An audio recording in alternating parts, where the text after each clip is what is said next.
All right. We are very pleased. Joining me now is Senator Mike Braun. He's a member of the Budget Committee from the great state of Indiana. Mr. Braun, it's very kind of you to come on a Friday. I don't apologize, but I do thank you for your patience listening to me riff and riff and riff here. I'd like to get you on both topics because I know you're on top of these topics. Let me just begin with the Roe v. Wade thing. Okay, sir? I mean, it's whatever you may think of the decision. It's inconceivable to me, number one, that Madam Psaki, speaking for her boss, Joe Biden, is not concerned about the leak. They're not. And number two, they're saying it's okay to have these people surround the homes of the Chief Justice and the Associate Justice. Mr. Braun, I do not understand this. This is, this is crazy left-wing progressive. I thought they were they're not law and order. They want to defund the police and they want to defund the Supremes. What do you think, Senator?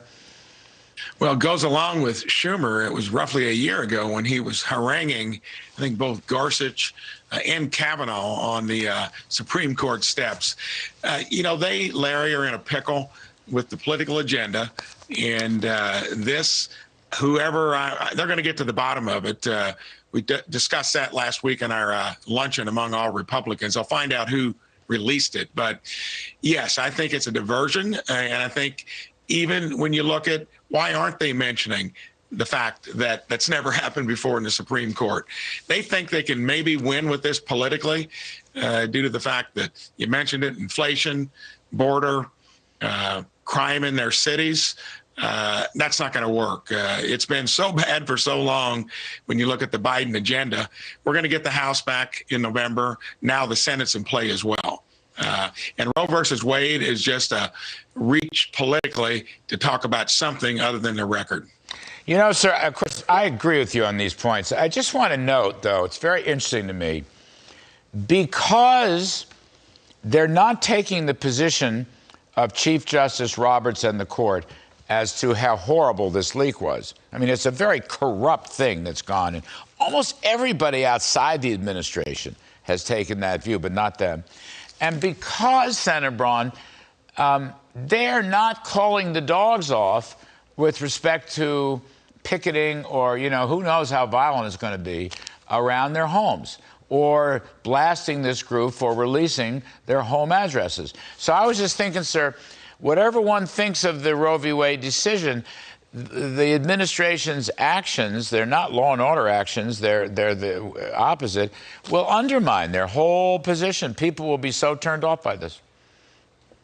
There's no doubt about it. I mean, that goes with the hypocrisy of what's happened in the cities they've run for years. That same kind of ignoring. They focus on the January 6th issue. But yes, this is a breach that's never occurred. And what does that do for the kind of ability to make rulings, make decisions when you can be picketed, at your house and there's no mention made by the other side of the aisle? That's politics at its worst. It's got to have every Supreme Court justice and Alito, the way they've been going after him, targeting him. I mean, it's beyond the pale, and they'll pay for it in November. Senator Braun, did you hear that President Biden asked the National Guard to help the Associate Justices or the Secret Service? Had you heard that? I hadn't heard that. I was thinking maybe I must have missed something, because that would have been way too commonsensical. Now, the only thing that's happened around the Capitol is, of course, the fence has gone back up. And I think that is for them to kind of dramatize further their own point of view.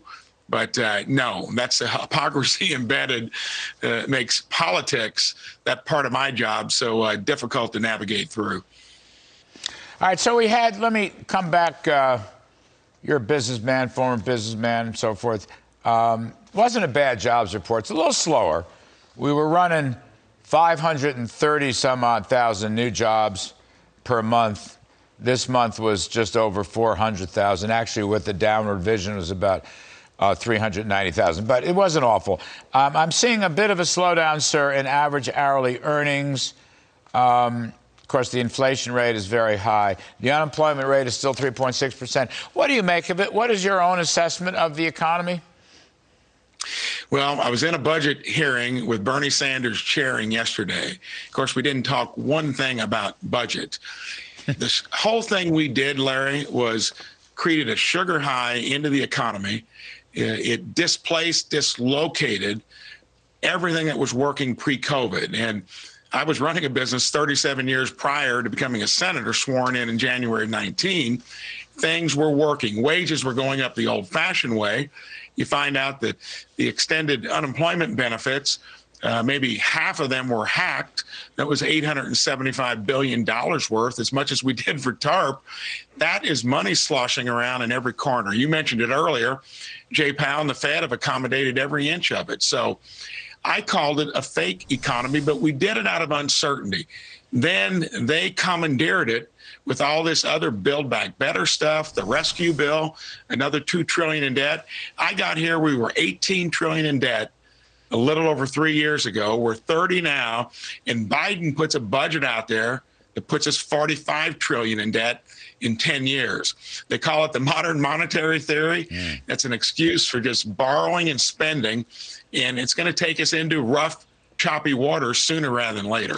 Just from your own, your business background, you're in touch with the voters, Indiana, salt of the earth, middle American kind of state and so forth.